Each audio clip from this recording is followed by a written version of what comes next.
What's up guys, Max here, and welcome back to another episode of Real Talk. It's been quite some time since we've discussed anything that I think has been really needing discussion. However, over the past couple of weeks and on multiple matches of playing Mortal Kombat X, during the week of Aaron Black, I ran into an opponent that reminded me of a topic that I think is valuable to talk about, especially during the week of. Fighting games have an inherent problem that if you actually want to get good at them, there's no quick tip, there's no simple strategy that you can do in order to get immediately better at fighting games. People will frequently ask, well, how do I do the combos for this character? How do I space and zone with this character? And there's really no easy answer. It actually is rather complicated to explain what exactly you should be doing to win in any situation. But what it really comes down to is character experience. Now, we have talked about this in detail in previous Real Talk episodes, especially on the Real Talk playlist, but what's more important is kind of the patience associated with it.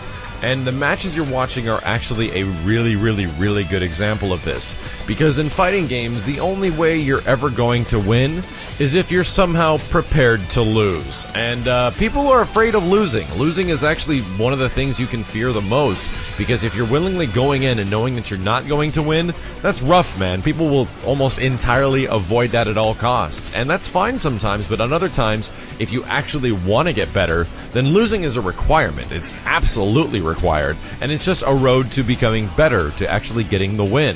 I'm totally gonna throw an old man thing at you right now, but back in the day, when we went to arcades and you had to put up your money for each individual game, you really had to swallow your pride, especially if it was in regards to a game that you did not know how to play and wanted to get good at. People would beat your ass, not physically, just in a video game for an extended period of time before you can learn how to do anything. There was no training mode. You could not go back home to play the home version of this said title. You had to learn the hard way. And if you were passionate and committed, you could actually get things done. And that was kind of how I learned how to play the majority of my favorite fighting games back in olden times. And by olden times, I mean the early 2000s and around the mid to late 90s. However, in fighting games nowadays, people want that quick fix, and that quick fix really is not readily available. For example, I was going up against this Raiden player by the name of Haywire, and Haywire has probably the best Raiden I had ever fought in an online environment. The best part about it was also conditioned with the fact that the connection was freaking fantastic. This dude was really good, the connection was good, and you were able to jump in and really did not have much to complain about. You'll find me bitching and moaning in online fighting games and getting super freaking salty if I feel like things are outside my control. But a lot of other times, especially in games like Killer Instinct, it's hard to get really upset, especially when the net play or the net code is running very good, and you kind of just made a few bad decisions. I don't really get upset in situations like that. It's very obvious that I made a horrendous couple of choices, and they took the game fair and square.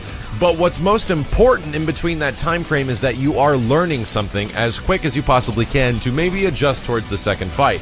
What does he do in this situation? What did he do before? Is he going to change up? Has he been doing the same thing? Things like that, to quickly identify and realize that you're going to take a few losses, and then you might actually get a win, or you might actually get another win, and then you lose one. This is kind of how set play works within fighting games, is that you exchange between the tools that you have available with your character, with your opponent, and that exchange happens back and forth, and if you're both at really high, good competitive skill levels, then it can get really interesting, and it's probably some of the most entertaining stuff to watch in competitive fighting games. But like I was saying, between these matches, this dude was clearly better than me, and I was learning a new character within this week of, so I had to learn fast. That's kind of the nature with the fighting games that I kind of play nowadays, with the huge variety that we have been playing, is that I need to learn very quick how to play a character I don't know very well, how to adjust to specific matchups with games that have a ton of different characters that you have to learn those matchups for, and do it as fast as possible. And I find it challenging, I find it fun, but I don't really find it frustrating. Of course you want to win, everybody wants to win, but if everything and all the pieces are in place, and you have a good opponent, and the connection online is running fantastic, there's no one else to blame for your losses than yourself. And as long as you don't get extremely hard on yourself, there's no reason to get really hard on yourself. There's nothing insane on the line. I'm playing live in front of like 5,000 to 7,000 people and losing a whole bunch with characters that I'm trying to figure out, and you really just have to swallow it. You have to take it and understand that the next matches that you're going to go forward with, you're going to be equipped with information that you didn't have before. And as long as you apply it, that's what matters the most. And at the end of this gigantic set, we went like maybe 10, 15 games in total. With this Raiden player by the name of Haywire, I learned so much about this matchup and actually got quite a few wins and almost broke even in the very end. And I'm not a big fan of just blowing people out, just rolling through and just decimating your opponent. Sure, it's you don't have to think at all. It's a very low effort type of win. But the stuff that feels the best is when you get down to 25% on each of the character's health bars. You're in the final round, and whatever critical decision is being made is going to be super important to pull a victory off, whether or not it's in your favor or your opponent. And even if your opponent manages to take the victory, you get that, oh god, no type of moment, but right after that, it's like, damn dude, that was a good game.